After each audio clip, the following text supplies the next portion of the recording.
Assalamu alaikum students. I hope you all are doing good and well. I have sent you PDF in the group of 7th standard chapter 11th की मैंने PDF आप लोगों को already send कर दी. Now we will going to start chapter 12.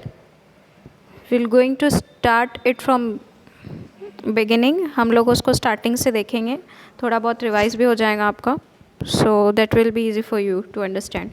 So let's start the chapter. The name of the chapter is the muscular system and the digestive system in the human body. So what are the muscular system? The system which is made by the muscle is called muscular system, and the digestive system means food carrying system, or the system which carries our digestion is called as digestive system. तो ये हम human body में देखेंगे. सबसे पहले हम muscle system देखेंगे. What are muscle system? तो मसल्स जो है तो हमारी ही बॉडी का एक पार्ट है. बिसाइड बोन्स हमारी बॉडी में क्या रहते हैं? मसल्स रहेंगे. ठीक है, तो बोन से लिंक्ड हमारी बॉडी में क्या रहेंगे? मसल्स रहेंगे. तो मसल्स जो है वो बंडल ऑफ फाइबर्स है. किसका है? बंडल ऑफ फाइबर्स है.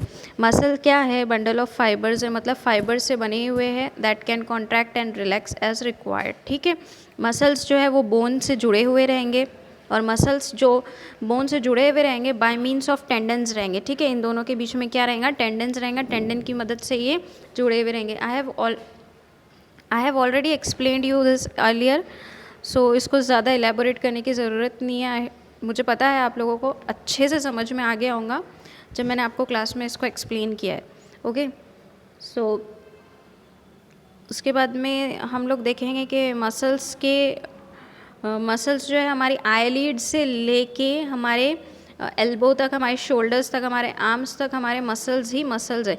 तो मसल्स छोटे भी रहेंगे और मसल्स बड़े भी रहेंगे. ठीक है, उसके बाद में एक्शन ऑफ मसल्स जो है वो बहुत ज़्यादा ज़रूरी है. मूवमेंट होने के लिए एक्शन ऑफ मसल्स जो है वो बहुत ज़्यादा ज़रूरी है. अगर आपका मसल्स एक्शन में ही नहीं रहेंगे तो वो मूवमेंट होंगी क्या? वहाँ पे मूवमेंट नहीं होंगी. ठीक है, तो we use muscles for various movement like talking, laughing, walking, jumping, throwing etcetera. ठीक है, ये सब चीज़ों के लिए मसल का इस्तेमाल करते हैं. उसके बाद हमने ये भी देखा था क्लास में कि muscles, there are 600 muscles in the human body. Human body में टोटल मसल्स कितने हैं? तो 600 मसल्स है, और ह्यूमन फेस में 30 मसल्स है. ठीक है, और मसल्स का जो कॉन्ट्रीब्यूशन होता है वो 40% of the weight of the healthy adult human body होता है. उसके बाद में एक्सप्रेशन लाइक हैप्पीनेस, सैडनेस, ये सब चीज़ों के लिए भी मसल्स का एक्सप्रेस होना ज़रूरी है. ठीक है, मसल्स का मूवमेंट होना ज़रूरी है. उसके बाद में मसल्स हमने देखे थे 2 टाइप्स के, voluntary muscles and involuntary muscles. तो व्हाट आर वॉलेंट्री मसल्स? तो वॉलेंट्री मसल्स ऐसे हैं जो हमारे विल पे डिपेंड करते हैं, और इनवॉलेंट्री मसल्स ऐसे हैं जो हमारे विल पे डिपेंड नहीं करते हैं. ठीक है, तो वॉलेंट्री मसल्स का एग्जांपल था आर्म्स और लेग्स के मसल, वाइल इनवॉलेंट्री मसल्स का एग्जांपल है हमारे स्टमक का मसल्स, हमारे इंटेस्टाइन, हमारा हार्ट वगैरह. ये सब चीज़ों के मसल्स जो हमारे अंदर है, बॉडी के अंदर है. ठीक है, जो सर्कुलेशन परफॉर्म करेंगे, ब्रीदिंग परफॉर्म करेंगे, और डाइजेशन, ऐसे वाइटल फंक्शंस को परफॉर्म करेंगे. तो ये जो मसल्स है ये एग्जाम्पल किसका है? इनवॉलेंट्री मसल्स एग्जाम्पल है इनवॉलेंट्री मसल्स का. ठीक है, और जो बाहरी मसल्स है जो हमको दिखाई देंगे उसको, वो एग्जांपल्स वॉलेंट्री मसल्स का है. ठीक है, अब depending on involuntary muscles and voluntary muscles, हमारे मसल्स कितने टाइप के हैं? फिर 3 टाइप्स के.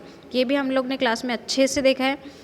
These are of 3 types. One is first is skeletal muscles, उसके बाद में हार्ट और कार्डियक मसल्स, और थर्ड है स्मूथ मसल्स.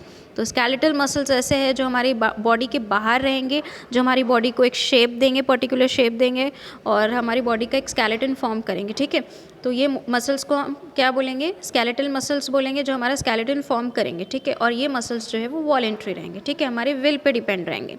उसके बाद में हार्ट और कार्डियक मसल्स ऐसे मसल्स है जो कॉन्ट्रैक्शन और रिलैक्सेशन, हार्ट के कॉन्ट्रैक्शन और रिलैक्सेशन के लिए रिस्पॉन्सिबल रहेगा. ठीक है, और एटलीस्ट 70 टाइम्स पर मिनट ये कॉन्ट्रैक्ट और रिलैक्स हो गए. उसके बाद में स्मूथ मसल्स है.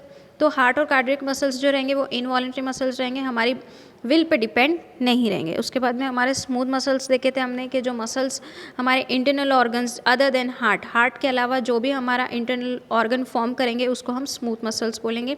ये मसल्स भी इनवॉलेंट्री एक्शन परफॉर्म करेंगे, बट इनवॉलेंट्री के साथ साथ ये मसल्स कैसे रहेंगे? स्लो इन एक्शन रहेंगे. ठीक है, for example muscles of stomach, intestine, blood vessel, uterus etcetera, ये सारे के सारे मसल्स कैसे है? स्मूथ मसल्स है.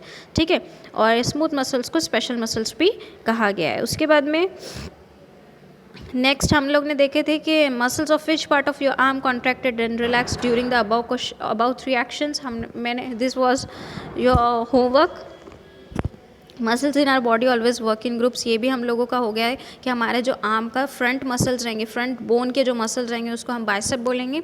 उसके बाद में जो हमारे आर्म के बैक मसल्स रहेंगे उसको हम ट्राइसेप्स बोलेंगे. तो बाइसेप्स किसको बोलेंगे हम? जो हमारे आर्म के फ्रंट मसल्स रहेंगे, अपर आर्म का मसल्स को क्या बोलेंगे हम? बाइसेप्स. और लोअर बैक आर्म के जो मसल्स रहेंगे, जैसे मसल्स एट द बैक जो प्रेजेंट रहेंगे हमारे आर्म में पीछे प्रेजेंट रहेंगे, तो उसको हम क्या बोलेंगे? ट्राइसेप्स बोलेंगे.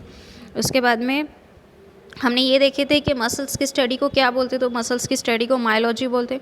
उसके बाद में contraction is the basic property of muscles. Muscles की बेसिक प्रॉपर्टी कॉन्ट्रैक्शन है. और लार्जेस्ट मसल्स जो है वो थाई में प्रेजेंट रहेगा, जबकि स्मॉलेस्ट मसल्स जो है वो हमारे ईयर में प्रेजेंट रहेगा और उसका नाम क्या है? स्टेप्स है. ठीक है. उसके बाद में मसल्स जो है हमारी बॉडी के स्ट्रॉन्ग होने चाहिए, एफिशिएंट होने चाहिए, और ये डिपेंड करता है कि हम किस तरीके का डाइट इस्तेमाल कर रहे हैं. तो हमारी डाइट में प्रोटीन और कार्बोहाइड्रेट ये सफिशिएंट क्वांटिटी में होना चाहिए ताकि हमारे मसल्स की प्रॉपर ग्रोथ और उनका रिपेयरमेंट हो. ठीक है. उसके बाद में हमको रेगुलर एक्सरसाइज करना है ताकि हमारे मसल्स जो है वो स्ट्रॉन्ग रहे. हमको जो है हमारा बैठने का जो तरीका है वो कैसे रखना चाहिए? हमको स्ट्रेट रखना चाहिए ताकि हमारा जो पोस्चर है वो कैसे हो? स्ट्रेट हो. ठीक है. उसके बाद में अगर हम ऐसा नहीं करेंगे तो हमारी बॉडी में चेंजेस आएंगे, तरीके. उसके बाद में डिसऑर्डर्स भी होंगे, हमको वर्टेब्रल कॉलम के डिसऑर्डर्स भी होंगे. उसके बाद during exercise movement of heart muscles become more rapid. ये भी पढ़े थे हमने कि एक्सरसाइज के वक्त में हार्ट मसल्स जो है वो रैपिड होते हैं, क्योंकि वहाँ पे जो सप्लाई ऑफ ऑक्सीजन जो रहता है वो कैसे रहता है? वहाँ पे जो बॉडी को जो ऑक्सीजन का सप्लाई रहता है वो एकदम फास्ट क्वांटिटी में, रैपिड क्वांटिटी में देना पड़ता है. इसकी वजह से क्या होता है? हमारा जो हार्ट बीट है वो बढ़ जाती है. ठीक है.